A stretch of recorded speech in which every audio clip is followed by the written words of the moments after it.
In the year 20XX, mysterious gates appeared across the globe, pulsing with an unknown, otherworldly energy.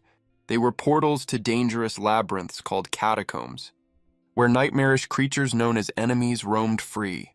If these dungeons were left unchecked for too long, the horrors within would spill out and trample humanity.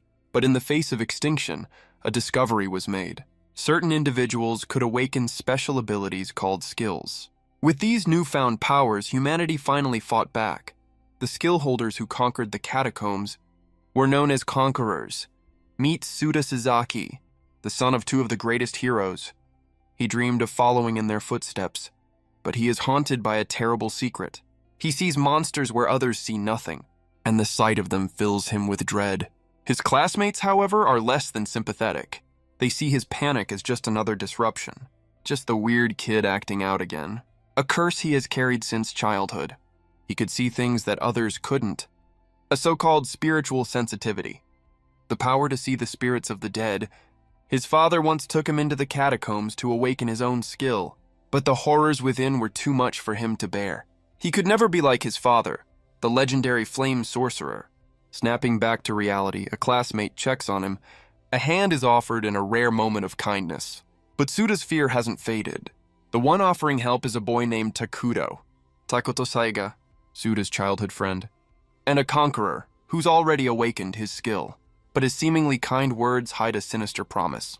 A promise that fills Suda with a familiar dread. The other students only see Takudo's heroic facade, but Suda knows the person hiding behind the mask. A cruel bully who waits for him after class. Lying on the ground, Suda can only wait, as Takudo and his friends arrive to mock him. But even on the ground, Suda glares back with defiance. The bully grabs him by the collar, demanding his money.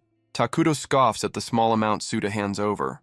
It's all he can spare with his mother's medical bills. The excuse earns him a sharp blow to the face. Takudo tells him to stop wasting money on a lost cause. He cruelly reminds Suda that his mother is comatose, and that his legendary father died a pathetic death. He calls his parents useless and his powers a lie, a question designed to break what little spirit he has left. Takudo is enraged by Suda's defiant stare, but Suda's glare doesn't waver, fueled by rage. Takudo scoffs at his supposed incompetence, and his defiance earns him a brutal punch. Suda reels from the force of the blow. His thoughts drift to his father's obsession with the catacombs, even now beaten and bruised. He believes his father had a reason for it all.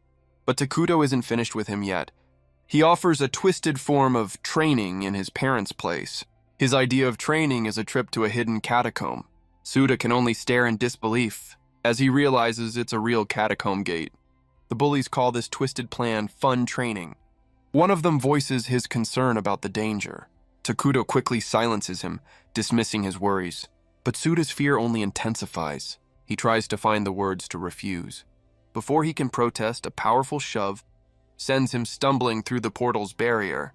Takudo tells him to stop whining, making a chilling threat against his mother's hospital. Suda can only grit his teeth, utterly powerless. He has no choice but to submit, and with that, he agrees to enter the catacomb. Inside, the familiar darkness is filled with ghostly skulls. Suda realizes that, once again, he's the only one who sees them. The familiar terror grips him instantly. But then, a small flame appears out of nowhere. It darts through the cave, heading straight for Takudo. The tiny flame is reflected in Suda's wide, terrified eye.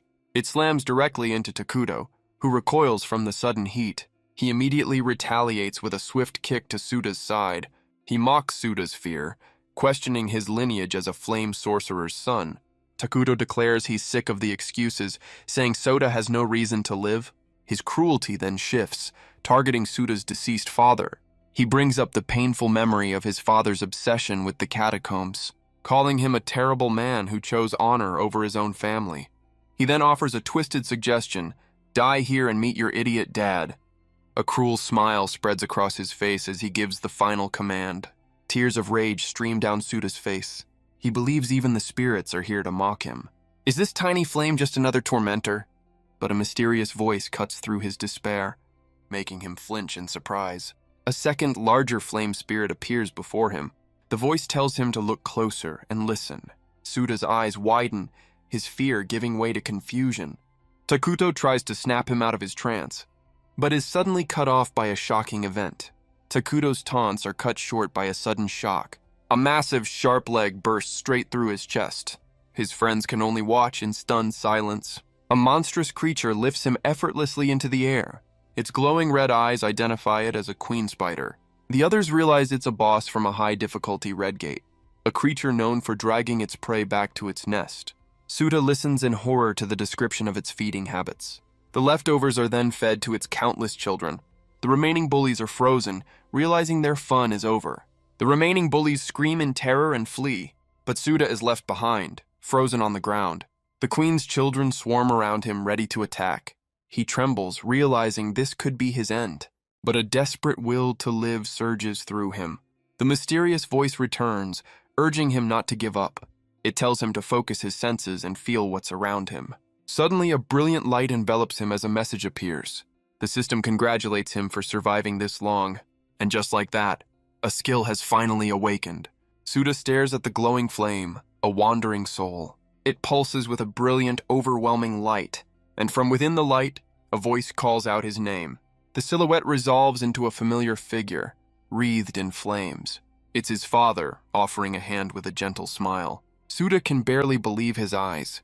He reaches out to take the offered hand, but the tender moment is shattered by reality. The spiderlings close in, surrounding the fiery apparition, and in that desperate moment, their hands finally connect. A brilliant flash of light erupts from their touch, incinerating the swarm of monsters in an instant. When the smoke finally clears, Suda is left standing. He is wreathed in flames but feels no pain. A new skill has awakened, the power to inherit abilities from wandering souls. He realizes this is the same flame his father once wielded. Tears of relief stream down his face. He's finally a conqueror. But his new spirit companion reminds him that the celebration can wait, because the rest of the spiderlings are now charging, and Suda is still not used to being the main target. He panics, asking what to do, but the spirit simply scolds him. It tells him to stop thinking and start seeing. Suda forces himself to concentrate, his eyes wide. A strange power flares to life within his gaze. Suddenly his vision changes, revealing the monster's inner energy. He can see it gathering a powerful charge in its mouth. Just as the spiderling fires a deadly blast, he dodges out of the way. The spirit explains that he just saw the surge of the creature's soul. All power, whether from a conqueror or an enemy, comes from the soul, and his new skill lets him see that power before it's even used. The spiderling prepares to strike again. It towers over him, its many eyes glowing. The spirit warns him that he can't dodge forever. He sees the energy gathering in its mouth once more, but instead of running, he meets it with a flame-wreathed kick. His eyes are filled with a newfound focus. He lands smoothly, sliding back from the impact, and immediately unleashes a fiery punch on another spiderling. Apparently, getting good was an option all along. The spirit explains that he's channeling his father's soul. It's not just the skill he's inherited, but all of his father's combat techniques too. The legendary flame sorcerer's experience now flows through him. With tears in his eyes, Suda finally accepts his new reality. He and his father's spirit charge forward as one. A single fiery punch obliterates the spiderling, but another one immediately takes its place. It fires a deadly projectile straight at him. Suda's eyes burn with a focused, fiery light. He stares down the monster, his fear completely gone. His new vision highlights the creature's core. A single glaring weak spot becomes clear. Without a moment's hesitation, Suda leaps into action. His fist connects with explosive, fiery force. He channels all his rage into the single blow. The spiderling's head shatters under the impact. He stands tall as the monster burns to ash. But another one is already watching from the shadows. It trembles for a moment, seemingly in fear, before lunging forward with renewed ferocity. Suda points forward, his expression cold and focused, unleashing a torrent of infernal flame upon the creature. He watches as the last spiderling turns to ash. The adrenaline fades, leaving him exhausted but alive. The spirit praises his performance, which is nice considering he almost died. It explains he must resolve his father's regrets to fully inherit his power. Suda questions how the spirit knows so much, but it just tells him to focus. It reveals that his spiritual sensitivity was just a semi-awakened state. Now he can fully perceive and even converse with the dead, and his father's spirit greets him with a warm, familiar smile. Suda can only stare, struggling to find the words. His father's spirit looks back with a heavy heart. He offers a silent apology, a hand on his son's shoulder, but the gesture only breaks Suda's composure. He demands to know why his father abandoned them for the catacombs. The answer is simple, yet heartbreaking. Suda is left completely stunned by the revelation. His mother fell into a coma from a queen spider's poison, and the only antidote required the fangs of that very same beast. He finally cornered the queen, but walked right into a trap. His father's spirit looks away, filled with regret. Suda can only whisper in disbelief. The spirit admits he ignored warnings, driven by desperation. He tells Suda it's okay to be angry, but Suda shouts back. He's not angry, just confused. He demands to know why his father carried this burden alone. He wishes his father had trusted him, even if he was powerless. The spirit can only look on, his heart heavy with sorrow. But Suda's grief turns into a powerful resolve. He will save his mother and surpass the legend his father left behind. With tears streaming down his face, he makes a solemn vow. He will become the strongest conqueror of all. His father's spirit pulls him into a final, warm embrace. He tells Suda that he's always been his pride and joy. With his feelings finally conveyed, his soul has no more regrets. He urges his son to become stronger than anyone else, and to take care of his mother in his stead. As the spirit fades, a new power flows into Suda's body. He clutches his chest, a smile breaking through the tears. And a system message confirms it. The radiant flame is now his. He watches the last embers of his father's soul fade away. Tears still stream down his face, but his resolve is set. The little flame spirit seems impressed by his bold declaration. Suda offers his heartfelt thanks for its help, but the spirit tells him to drop the formal speech. Confused, Suda asks if they've met before. He asks the mysterious flame to reveal its identity. The spirit seems to ponder the question for a moment, before giving an answer that's completely unreadable, a response that leaves them both utterly baffled. But the spirit's answer comes out as a garbled, glitchy mess. It seems to get frustrated, its words still failing to form properly. It finally manages to explain that it can't reveal its identity, because it's like a bug in the system, bound by certain rules. For now, it tells Suda to just call it whatever he wants. With one small condition, the name has to be cool. Suda thinks for a moment and suggests Tamao, like a little fireball. The spirit is immediately petrified by the incredibly lame name. It throws a fiery tantrum, while Suda insists it was the spirit's idea. After a moment, it calms down, reluctantly accepting its new identity. Tamao reminds him that he has a mission to complete. The words snap Suda out of his grief. His expression hardens with newfound resolve. The little spirit seems pleased with his change in attitude. With his purpose clear, Suda turns to leave the catacomb, but a mysterious voice calls out from a dark vortex. It tells him to seek it out in the catacombs anytime. A cryptic invitation from an unknown entity. Meanwhile, Takuto's friends have somehow escaped. They argue in confusion, wondering how a red gate boss appeared in a green one. The gate behind them suddenly flares with a brilliant green light. One of the bullies points in shock, his voice filled with disbelief. A golden ring of energy materializes around the portal's core. His eyes widen as he recognizes the terrifying phenomenon. This isn't a green gate anymore. It's an irregular gate. His friend can only stare in confusion, asking what that means. As it turns out, a ring on a gate is a very, very bad sign. It means the dungeon's difficulty has just skyrocketed to the highest rank. The first bully panics, realizing they need to call for help immediately. But his friend reminds him they can't exactly explain their illegal field trip. The other bully stammers, his face pale with fear. He tries to rationalize leaving Takuto to his fate. As they flee, he suggests abandoning Suda as well. He coldly dismisses him as an incompetent. A truly heartwarming display of friendship, really. But a calm voice cuts through their panicked escape. They spin around, their faces a mask of shock. Suda emerges from the gate, completely unharmed. His former tormentor can only scream in confusion. A fiery resolve now burns within his eyes. The bully demands an answer, refusing to be ignored. But Suda's new vision reveals their true nature. Faint, pathetic souls. He calmly states that their power is nothing compared to the monsters he just faced. The bully deflects, blaming Suda for Takuto's death.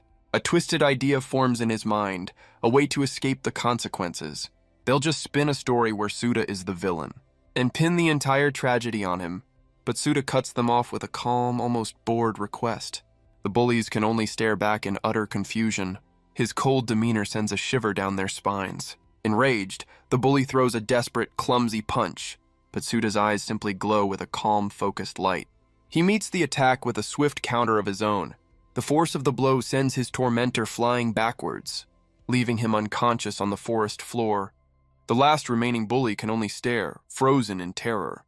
He finally realizes the person standing before him is no longer the victim he knew, but an awakened conqueror, and a terrifyingly powerful one at that.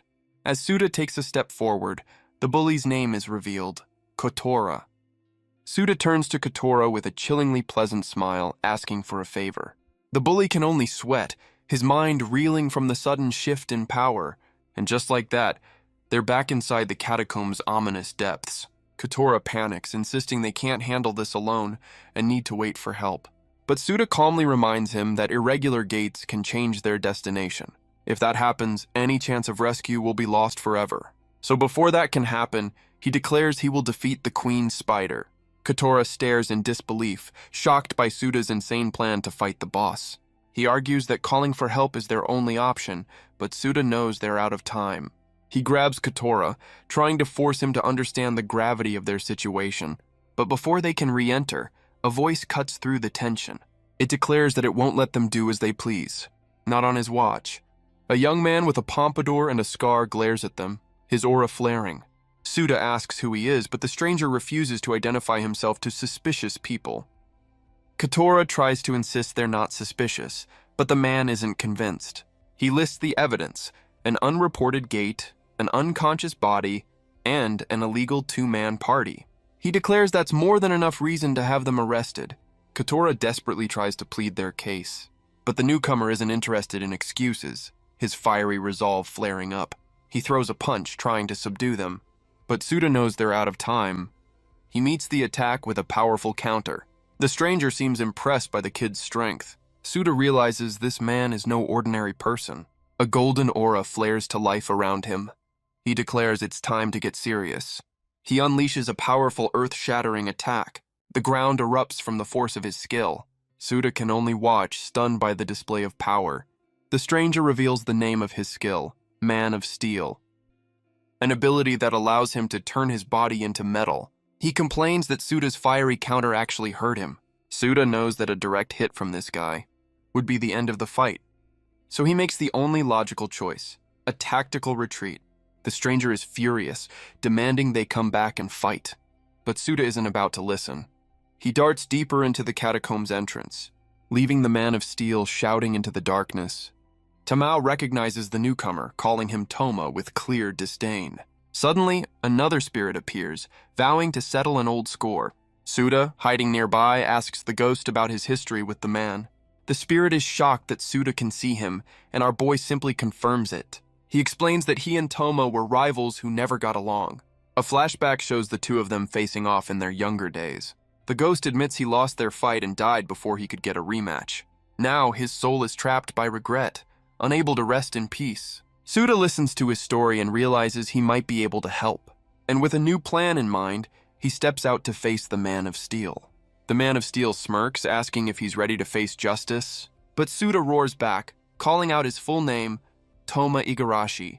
Toma is stunned, wondering how this kid knows who he is. Suda lunged forward, his body moving with unfamiliar speed. He shouts an apology as he prepares to strike, and unleashes a powerful lightning attack straight into Toma's chest. The Man of Steel can only stare in disbelief. He collapses to the ground, completely incapacitated. The ghost celebrates, his grudge finally settled through Suda. He thanks our boy, his soul finally free to move on. The spirit waves a cheerful goodbye, his regrets finally resolved, and a system message confirms it. Suda has inherited the lightning strike skill, but a familiar voice calls out his name.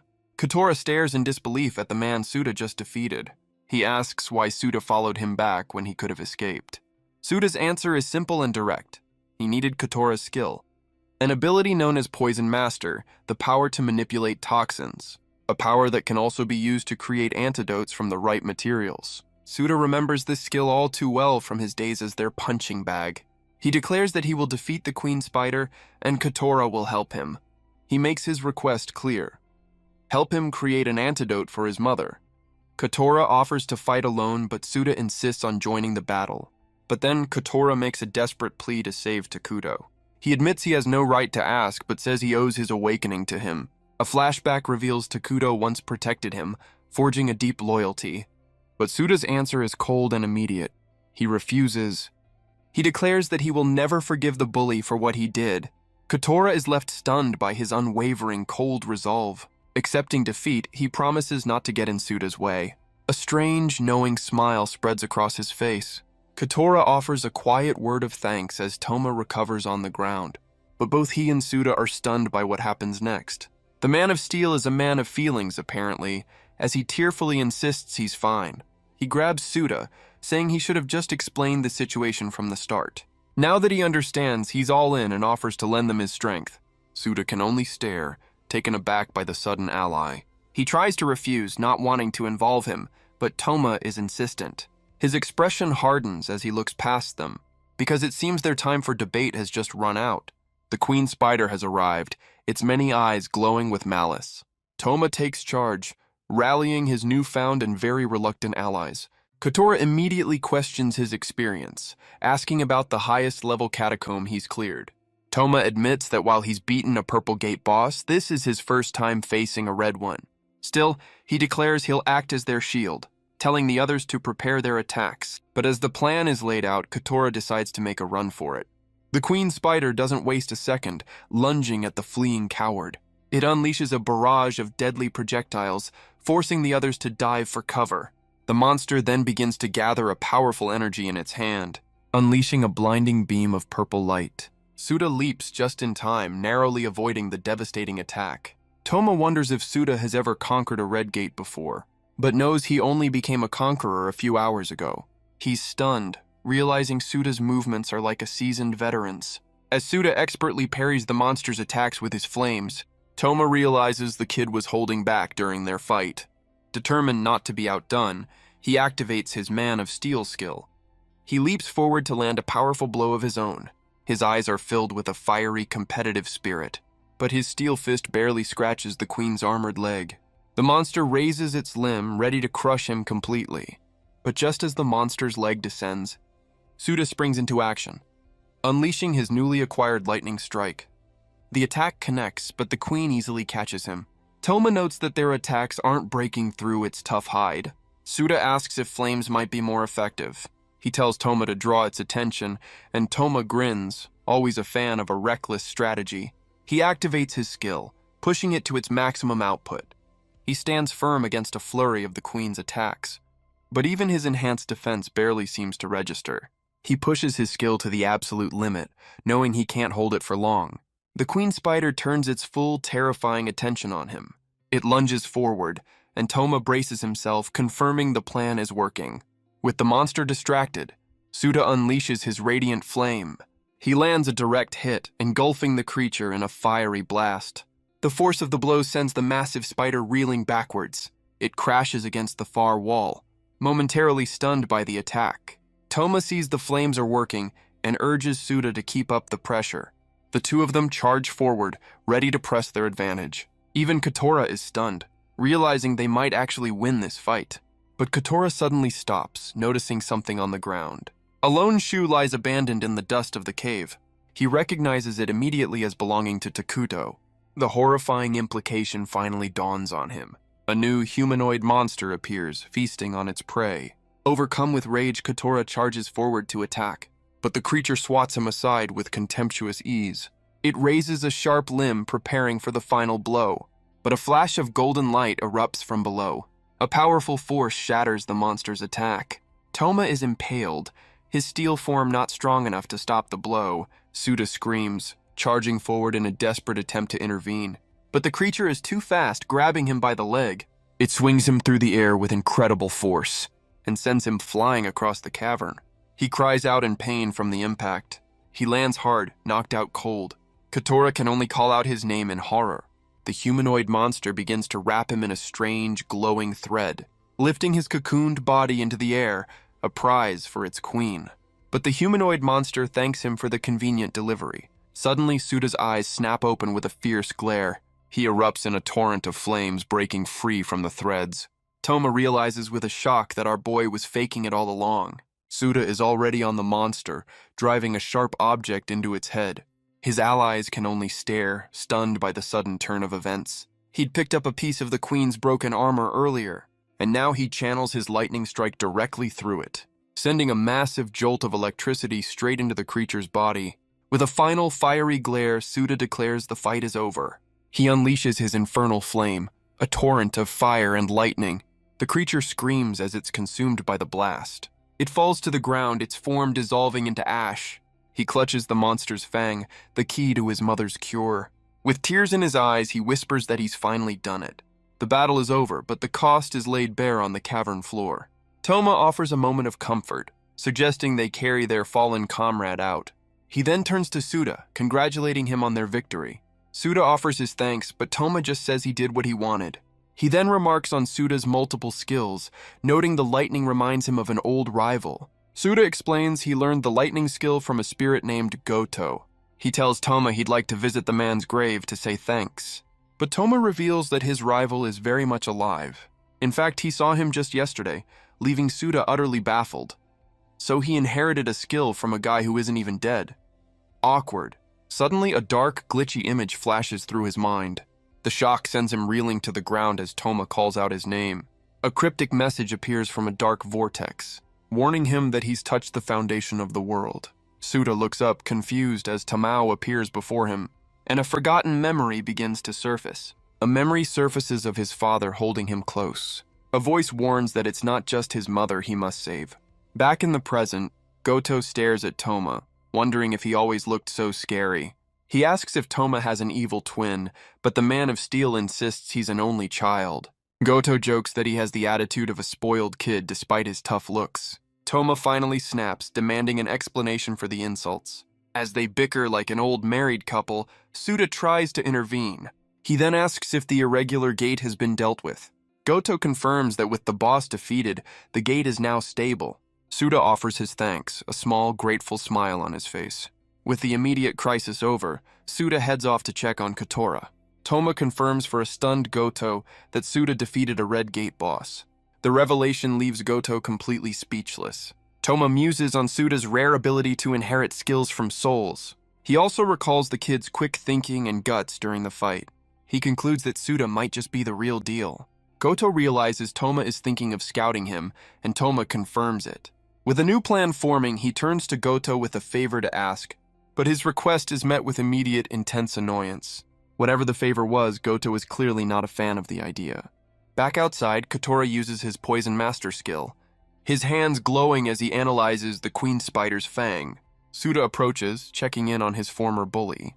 Kotora reports that the analysis is almost complete, then asks if Suda is okay. Suda reassures him, admitting he was worried when Kotora passed out. Kotora thanks him for carrying him out of the catacomb, but Suda just brushes it off, saying he was the least injured. Kotora apologizes for being a burden, but Suda tells him not to worry. He says he understands the feeling of fighting for someone important. Suda admits he still hates Takuto, but won't invalidate Kotora's loyalty. Kotora admits he can't compete with that kind of resolve. He quickly dismisses Suda's confusion, announcing that the analysis is finally complete. His Poison Master skill has successfully created the antidote. A small vial now holds the key to saving a life. He hands it over, telling Suda to hurry to his mother. Suda's face breaks into a smile of pure relief and gratitude. He sprints away, his mind set on one thing: saving his mom. He arrives at the hospital where she lies peacefully unaware. Standing over her bed, he prepares to administer the cure. With a trembling hand, he carefully administers the antidote. He watches, holding his breath, praying it will work. A brilliant green light envelops her, a sign of healing, and after years of silence, her eyes finally open. Suda can only stare, his heart pounding with disbelief. She calls out his name and he breaks down in tears of joy. She gently cups his face, noting how much he's grown. Overwhelmed, Suda can only cry, his long ordeal finally over. But the happy reunion is tinged with a familiar sadness. She asks about his father, her voice filled with sorrow. Suda explains that saving her was his father's final wish, a wish he entrusted to Suda, along with all of his power. His mother can only stare, recognizing her husband's flames. She then asks him a simple question: what will he do now? With his father's wish fulfilled, his path is his own to choose. Suda's resolve hardens as he declares his new goal. He will become the strongest conqueror, one who saves everyone. But his mother's reaction catches him completely off guard. She firmly states that she is against his decision. The thought of him facing danger is more than she can handle. She admits that she and his father forced their own feelings onto him. But with a gentle smile, she accepts her share of the family's burden. Suda is moved to tears as she asks him for a single promise. When he vows to save everyone, that has to include himself. She couldn't bear the thought of losing him as well. With a tearful smile, Suda gives her his solemn word. He embraces his mother, promising that he will never die. Leaving the room, his heart is finally at peace. But he's surprised to find two familiar faces waiting outside. Toma and Kotora, who were apparently listening the entire time. Toma awkwardly apologizes for overhearing their conversation. But Kotora brings up a more pressing issue, their illegal catacomb entry. Toma confidently brushes off the concern, saying his team will handle it. He explains that he's already made the necessary calls. With that settled, he extends an invitation to Suta. He asks our boy to join his team, reminding him of his new goal. Because his team already has the so-called strongest conqueror. Elsewhere, a strange high-tech gate glows with power. Inside, a man with white hair sits atop a pile of defeated monsters. He admits that Toma's report has piqued his curiosity. He smiles, intrigued by the prospect of a new challenger. Back at the hospital, Toma explains that a team is an official group, authorized by the Conqueror Association to clear catacombs. He proudly states that he's a member of the strongest team of all, Tenro. Kotora recognizes the name, noting Tenro is a top team worldwide. He explains their structure, with 10 squads led by an ace captain, and a supreme commander overseeing them all. Toma is surprised by how much Kotora knows about the organization. Kotora explains that Takuto admired Tenro and dreamed of joining. It was a goal he worked tirelessly towards, even if he never made it. Kotora adds that he even knows the supreme commander's name. A man named Yamato Sumeragi, a legendary figure hailed as the strongest. The thought of meeting him leaves Kotora completely starstruck. But Suda remains calm, thanking Toma for the chance. His confidence earns him a nod of approval from the Man of Steel. Toma leads them to what he calls the entrance to their base, which turns out to be a surprisingly quaint, old-fashioned house. With a knowing grin, Toma invites them inside. The unassuming exterior gives way to a stunningly modern interior. Suda wonders if this incredible space is also the work of a skill.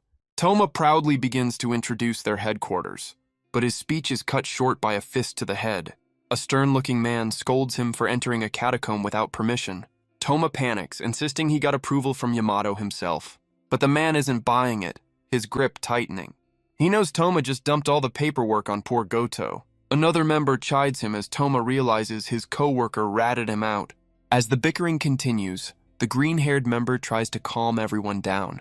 The man finally turns to the newcomers, introducing himself as Yusei Igarashi, Tenro's Vice Supreme Commander. He then bows apologetically for the rather chaotic welcome. Suda tries to defend the Man of Steel, but Yusei apologizes for his little brother's recklessness. The other members agree that Yusei is always too hard on Toma.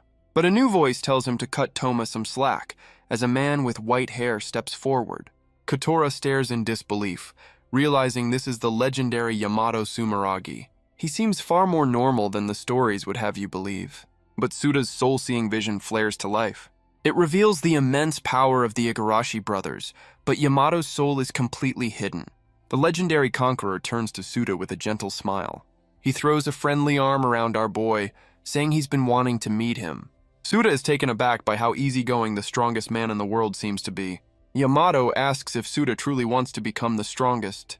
He offers to show him what that power really looks like. Suda's eyes narrow, his resolve unwavering. He eagerly accepts the legendary conqueror's challenge. The other members of Tenro watch with obvious concern, but Yamato dismisses their worries, promising to take it easy. He can see the fighting spirit burning within the kid. Yusei reluctantly agrees, promising to stop the fight if it gets too dangerous. Suda takes his stance, ready for the test. And with that, Yamato leads him down the hall to the training room. The training room materializes around them, a vast, sterile space. Suda stands alone, looking small in the immense arena. He nervously agrees to the terms of the spar. Yamato smiles, cheerfully announcing he'll attack from the left. But Suda activates his soul-seeing vision, wary of a trick. He scans the commander's soul, seeing no visible changes so far. But then, an overwhelming power erupts from Yamato's core. The sheer force of it leaves Suda completely stunned. Yamato lunges forward with blinding speed, his fist cocked, and Suda realizes he's been completely deceived. The commander's attack connects with explosive force. A shockwave rips through the training room, sending Suda flying across the arena. His new teammates can only watch in stunned silence. Suda checks to make sure his arm is still attached. He realizes Yamato is more than just a powerful conqueror. That overwhelming force wasn't a skill at all. The commander seems impressed that he figured it out. He offers another round, his smile hiding a terrifying power. But Suda's spirit ignites, eagerly accepting the challenge. Suda slides to a halt, digging his heels in to regain his balance. But Yamato is already on him again, a blur of motion. The commander seems surprised that Suda is still standing. He unleashes a relentless barrage of attacks, testing the boy's limits. He warns Suda that relying on his eyes alone won't be enough. He must feel the flow of battle with every fiber of his being, to truly comprehend the power of the man standing before him. But instead of fear, Suda's spirit ignites with his father's flames. The kid's defiance earns him a wide, predatory grin from Yamato. The commander powers up, finally ready to get serious. Suda meets the commander's fist with a block of his own. The two of them trade blows in a fiery, high-speed exchange. Toma watches on, realizing the kid is completely absorbed in the fight. He's stunned that Suda can even keep up with Yamato at all. Yusei can only stare, his shock written all over his face. But a small smile plays on Toma's lips. He realizes bringing Suda here was an even better idea than he thought. Suda's fist ignites with the full power of the radiant flame. He asks Yamato if he can finally go all out. But the commander just smiles, calling him by a surprisingly casual nickname. He reminds Suda of his promise to show him true strength. His eyes glow as he eagerly accepts the challenge. Suda roars back, his fighting spirit fully ignited. He channels all his power into a single fiery fist, unleashing a massive inferno straight at the commander. But Yamato simply watches the attack approach, completely unfazed. He recognizes the legendary flames of Keiichiro Sasaki, and then raises a hand, wreathed in a familiar fire. The commander erupts in a blaze of his own. Suda can only stare in shock as Yamato taunts him. Yamato seems impressed by Suda's all-or-nothing attack. In fact, he declares he likes him even more now. Suda can only manage a nervous laugh in response. The commander declares it's time to shift up another gear, but their spar is suddenly cut short by a blaring alarm. An emergency alert flashes, warning of an external incursion. Suda looks on, realizing what that means. Yamato seems more annoyed that his fun was interrupted. A massive horde of enemies is spilling into the outside world. Yamato deduces that another team must have failed their raid. Yamato immediately takes charge, asking Yusei for a status report. A team member confirms that 3 squads are ready to deploy. Yusei issues swift commands, assigning squads to evacuation and containment. He then orders Toma and his brother to secure the source of the breach. When asked his plan, Yamato declares he's heading straight into the chaos, but Suda steps forward, asking to join the fight. Yamato agrees, but with a stern warning: keep up or get left behind. He then tells Katora he's coming too, with the job of watching Suda's back. With the plan set, Yamato gives the final order to move out. The team roars in agreement, ready to face the oncoming threat. Yamato leads the charge, blazing through the city streets. Katora struggles to keep up, watching them disappear into the distance. He's stunned by the commander's incredible speed, but realizes Suda is already pushing past his limits. Up ahead, a monster is obliterated in a flash of light. Yamato stands over the remains, completely unfazed by the fight. He glances back over his shoulder, his expression unreadable. He notes that Suda has already reached his breaking point. With a sigh of disappointment, he pulls even further ahead. The strain is finally too much, and Suda collapses to the ground. Katora finally catches up, calling out to his fallen companion. But Suda can only gasp for air, his body screaming in protest. He watches Yamato's figure shrink into the distance, impossibly far away. Katora insists this is madness, that they should leave it to Tenro, but Suda pushes himself back to his feet, refusing to stay down. His friend demands to know why he's pushing himself so hard. Suda admits he's spent his entire life running from his problems, but for the first time, he's chosen his own path and refuses to back down. He watches Yamato fight, his resolve hardening with a single goal: to catch up. Katora looks down at the vial in his hand, a plan beginning to form. He uses his Poison Master skill to create a powerful stimulant. Suda can only watch, stunned by his friend's quick thinking. Kotora tosses him the newly created potion. Our boy fumbles to catch the vial, his body still weak. Kotora explains it will temporarily boost his latent potential, but he warns of the side effects, leaving the choice to Suda. Without a moment's hesitation, Suda downs the entire thing. He leaps forward, his body surging with renewed power. Elsewhere, another Tenro squad reports the boss has already escaped the gate. The team on site struggles to contain the breach, ordering the portal sealed. A white-haired woman receives the report, her expression grim. She stares up at the escaped boss, a massive, heavy ogre. She calmly declares she'll handle it herself as a golden light flares. Her eyes glow with a powerful, focused energy. Elsewhere, Suda lands a devastating fiery punch on another monster. The scene flashes back, showing Kotora's perspective. He recalls creating the stimulant with a confident smirk, and his shock as Suda drank it without even asking about the side effects. Suda's eyes flare with a brilliant, overwhelming power. The sheer force of the transformation leaves Kotora completely stunned. The empty vial clatters to the ground, his choice now made. Kotora can only watch, offering a final word of encouragement. Back in the present, Suda stands over another fallen monster. Even Yamato seems impressed by his sudden burst of strength. But their small victories are overshadowed by the arrival of the real boss. Suda's body erupts in a brilliant golden aura. He vows that he will catch up to Yamato no matter the cost. The escaped boss roars, its eyes burning with rage. But Yamato is already moving, a blur of motion heading for the fight. His eyes narrow, his focus absolute. Suda stands tall, his body overflowing with golden energy. His eyes burn with a fierce, unwavering determination. Yamato explains that even if the boss falls, the other monsters will remain. He then asks if Suda can handle the Red Gate boss alone. Suda accepts the challenge without a moment of hesitation. With a confident smile, Yamato agrees to leave it in his hands for now. But before Suda can even process the words, the commander is already gone, leaping into the fray. He's just a blur in the distance, a true master of the Irish goodbye. Shaking off his shock, Suda focuses on the task he's been given. The heavy ogre brings its massive fist down, but Suda meets the blow with a fiery punch of his own. He realizes the monster's defense is as tough as it looks, so he forms a new plan: get in close and stagger it with flames. He unleashes a torrent of fire at point-blank range, following up with a relentless barrage of fiery strikes. But the monster just glares back, completely unharmed. It throws a counter-punch with devastating force, sending Suda flying straight into a nearby building. He's stunned to see his attack didn't even leave a scratch. The monster is completely resistant to his flames, and his lightning attacks can only stun it, not defeat it. With his best moves useless, Suda is out of options. But then a sudden realization hits him. The ogre just watches, unimpressed by the tiny human. In his mind, Suda is surrounded by his father's flames. A voice warns him not to rely solely on his inherited power. Tamao appears, explaining that even the strongest skills have weaknesses. The spirit scoffs at Suda's claim that he already knew that. It calls him out for being reckless after a lifetime of being weak.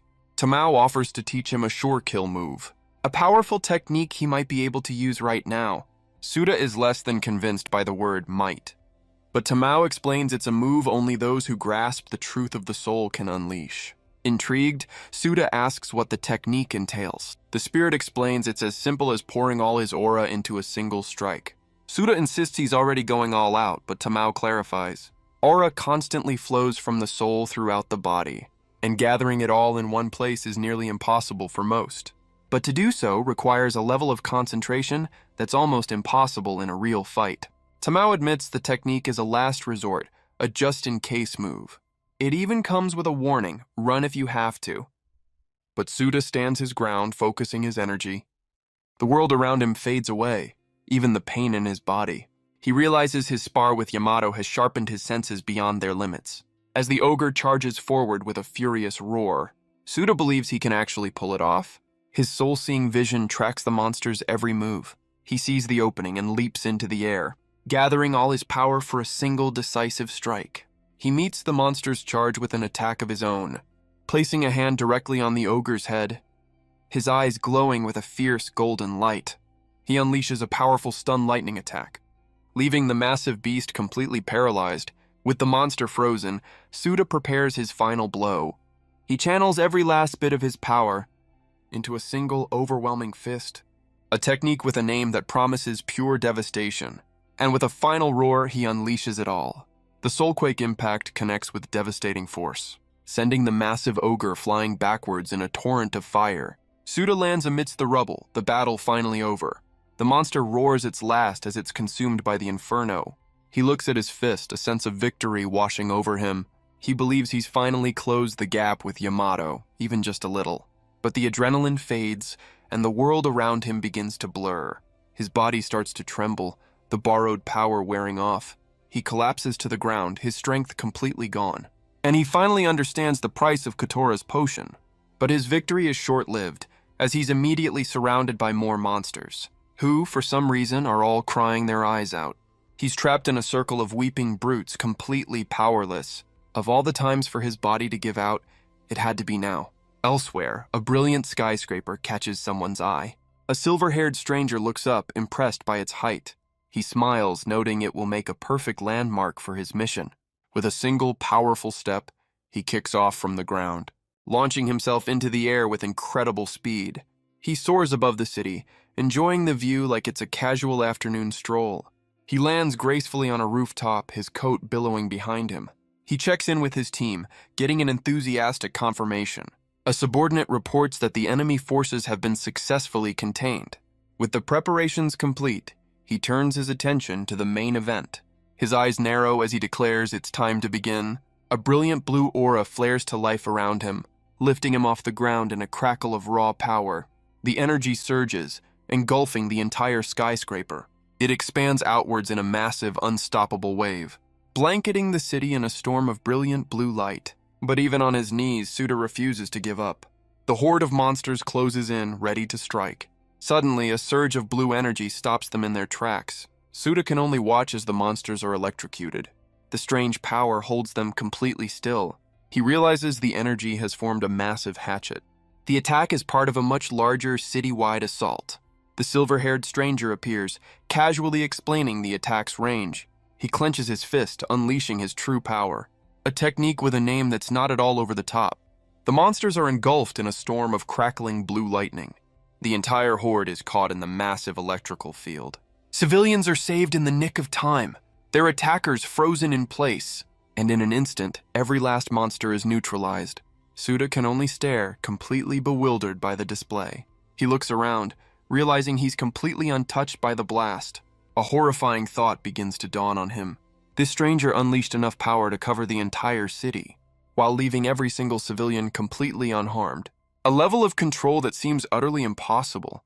The monsters dissolve into particles of blue light, leaving the stranger standing amidst the aftermath. Suda can only manage a nervous laugh. The stranger offers a casual wave, praising his work, and Suda realizes the gap between them is impossibly vast. Just as his body gives out, the stranger catches him. His eyes widen in surprise at Suda's condition. He recalls that the heavy ogre's presence vanished, realizing the kid actually defeated the boss all on his own. With his mission complete, Suda finally succumbs to exhaustion. The stranger smiles, finding Suda's performance very interesting. He calls out to Yamato, who is revealed to be the one holding our boy. 2 more members of Tenro arrive, commenting on their leader's flashy style. The captain, Kakeru, warns that the association won't be happy, but Yamato just passes the buck, saying that's Kakeru's problem. He claims it was all a show to impress a promising new rookie. Kakeru immediately realizes he's talking about Suda Sasaki. Yamato cheerfully assigns Suda to the first squad, a decision Kakeru seems more than happy to accept.